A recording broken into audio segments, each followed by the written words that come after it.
पुराने चीन की एक घटना है जो बहुत प्रसिद्ध है। यह कहानी चीन में पुराने चाइना में एक व्यक्ति रहता था जो संन्यास्त हो जाना चाहता था, बस खो जाना चाहता था। एक दिन वह अपने गुरु के पास गया। गुरु के सामने सन्यासी होने की इच्छा जताई। गुरु ने कहा कि तू सच में सन्यासी हो जाना चाहता है या बस सन्यासी दिखना चाहता है। उस व्यक्ति ने कहा कि जब सन्यासी ही होने आया हूँ तो दिखने का क्या करूँगा, मैं तो सन्यासी ही होना चाहता हूँ। तो गुरु ने कहा ठीक है, यह अपनी आखिरी मुलाकात थी, जब ज़रूरत होगी तब मैं तुम्हारे पास आ जाऊँगा। इस आश्रम में 500 सन्यासी हैं। उस 500 सन्यासियों के लिए तुम्हें चावल कूटने का काम करना है।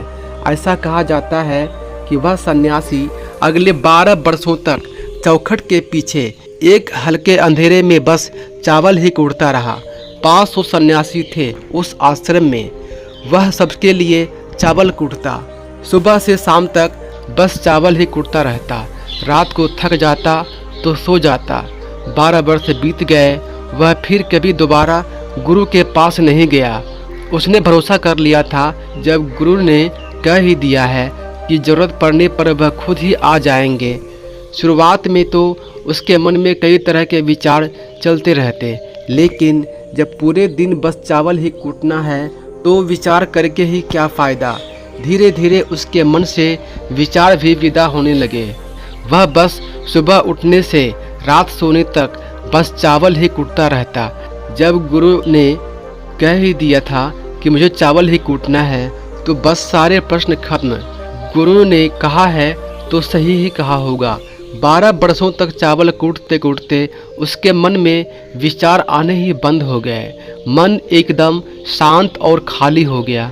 न कोई विचार, न कोई उलझन, न कोई अड़चन, सीधा सा काम। सुबह उठता, चावल कूटता रहता, रात होती तो सो जाता।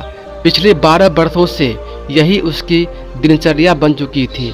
विचार मुक्त होकर वह बस अपना काम करता रहता। 12 साल बीत जाने के बाद गुरु ने कहा, मेरे जाने का समय आ चुका है।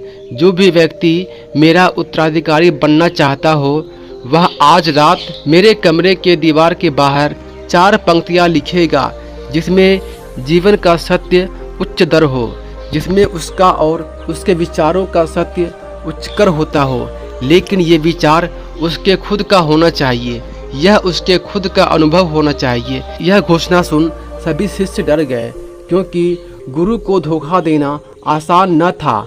शास्त्र तो सभी शिष्यों ने पढ़ रखी थी, लेकिन उन सभी शिष्यों में से जो सबसे बड़ा विद्वान था उसने साहस जुटाकर गुरु के कमरे के बाहर 4 पंक्तियाँ लिख दी। उसने लिखा कि मन एक दर्पण की तरह है जिस पर धूल जम जाती है। धूल साफ कर दो, धर्म उपलब्ध हो जाता है। इस धूल को साफ कर दो, सत्य अनुभव में आ जाता है। सुबह गुरु उठा तो चिल्लाया, यह किस मूर्ख ने मेरी दीवार खराब कर दी, उसे पकड़कर मेरे पास लाओ।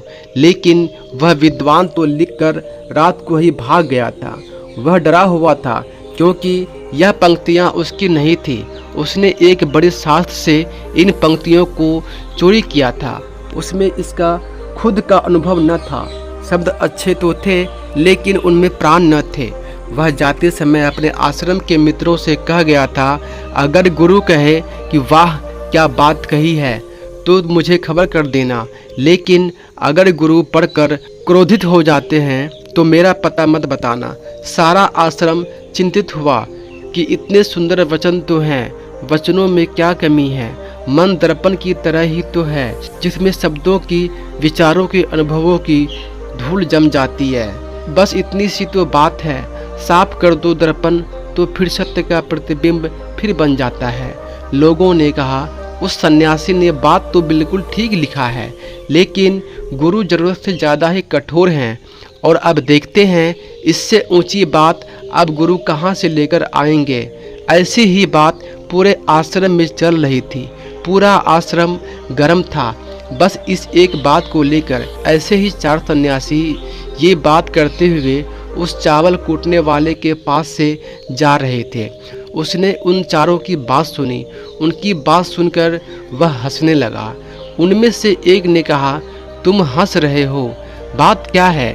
उसने कहा, गुरु ठीक ही तो कह रहे हैं, किस नासमझ ने ये लिखा है। यह बात सुन चारों सन्यासी चौंक गए और फिर बोले, तू पिछले 12 वर्षों से चावल ही कूट रहा है और हम शास्त्रों पर सर पटक पटक कर मर गए, तो अब तू बताएगा कि क्या सही है और क्या गलत है। उनमें से एक ने कहा कि क्या तुम लिख सकता है इससे बेहतर कोई वचन? उसने कहा, पिछले 12 वर्षों से चावल कूटते कूटते लिखना तो मैं भूल ही गया हूँ, लेकिन बोल सकता हूँ अगर कोई लिख दे तो। लेकिन एक बात याद रहे, उत्तराधिकारी बनने की मेरी कोई इच्छा नहीं है। अगर इस लिखने की वजह से मुझे उत्तराधिकारी बनना पड़े तो मैं कान पकड़ता हूँ, मुझे लिखवाना भी नहीं। अरे तू बोल, मैं लिख देता हूँ। उसने लिखवाया। कहा, लिख दो जाकर। कैसा दर्पण, कैसी धूल, ना कोई दर्पण ना कोई धूल, जो इसे जान लेता है धर्म को उपलब्ध हो जाता है, सत्य को उपलब्ध हो जाता है। आधी रात को गुरु उस चावल कूटने वाले के पास आए और कहा, अब तू यहाँ से भाग जा, वरना ये 500 ये तुझे मार डालेंगे। ये मेरा चोगा ले, तू मेरा उत्तराधिकारी बनना चाहे या ना बनना चाहे, इससे कोई फर्क नहीं पड़ता। तू मेरा उत्तराधिकारी है, मैंने तुझे ही अपना उत्तराधिकारी मान लिया, लेकिन अब तू इस आश्रम से भाग जा, क्योंकि ये तुझे अब जीने ना देंगे। ये सब बर्दाश्त नहीं कर पाएंगे कि एक चावल कूटने वाला सत्य को उपलब्ध हो गया, आत्मज्ञान को उपलब्ध हो गया और ये शास्त्रों पर सर पीटते रह गए। इसलिए तू यहाँ से चला जा। यह कहानी यहीं समाप्त होती है। विचार शून्यता के संदर्भ में एक बार गौतम बुद्ध ने भी अपने एक शिष्य मौलपुत्र से कहा था कि जिस दिन तुम्हारे दिमाग में विचार उठने बंद हो जाएंगे, उस दिन तुम खुद को, इस ब्रह्मांड को समझ पाओगे, और यही बुद्धत्व प्राप्ति का पहला कदम है। दोस्तों, अगर आप भी अपने विचार और अपने माइंड को समझने की ओर पहला कदम बढ़ाना चाहते हैं तो मैं आपको 3 बुक्स रिकमेंड करूंगा, जिसमें पहली बुक है बुद्धास ब्रेन, दूसरी बुक है the monk who sold his Ferrari और तीसरी बुक है ब्रेन रूल्स। आप इस बुक को कुकू FM पर भी सुन सकते हैं। मन के विचारों को शांत करने का एक तरीका जो बौद्ध ग्रंथों में बताया गया है वह है खुद के विचारों पर ध्यान देना। अंदर क्या चल रहा है, कैसे विचार उठ रहे हैं, इसका बड़े ही सावधानी से निरीक्षण करते रहना। पर इसका मतलब ये नहीं कि हम अपने विचारों को दबाना, उन्हें रोकना शुरू कर दें। अगर आप ऐसा करेंगे तो विचारों के फैलाव की तीव्रता और बढ़ जाएगी। आपको बस अपने मन को देखना है। मन भटकेगा, बार बार भटकेगा, लेकिन जैसे आपको याद आए कि आप विचारों का निरीक्षण कर रहे हैं, आप तुरंत फिर से विचारों पर ध्यान देना शुरू कर दो। शुरुआत में आपको बड़ी परेशानी आएगी और मन बार बार भटकेगा भी, लेकिन कुछ दिनों बाद आप देखेंगे कि आप लंबे समय तक अपने विचारों को ऑब्जर्व कर पा रहे हैं। हर तरह के अच्छे बुरे विचार मन में आ रहे हैं, जा रहे हैं, लेकिन आप अपने विचार के साथ कोई छेड़खानी नहीं कर रहे हैं।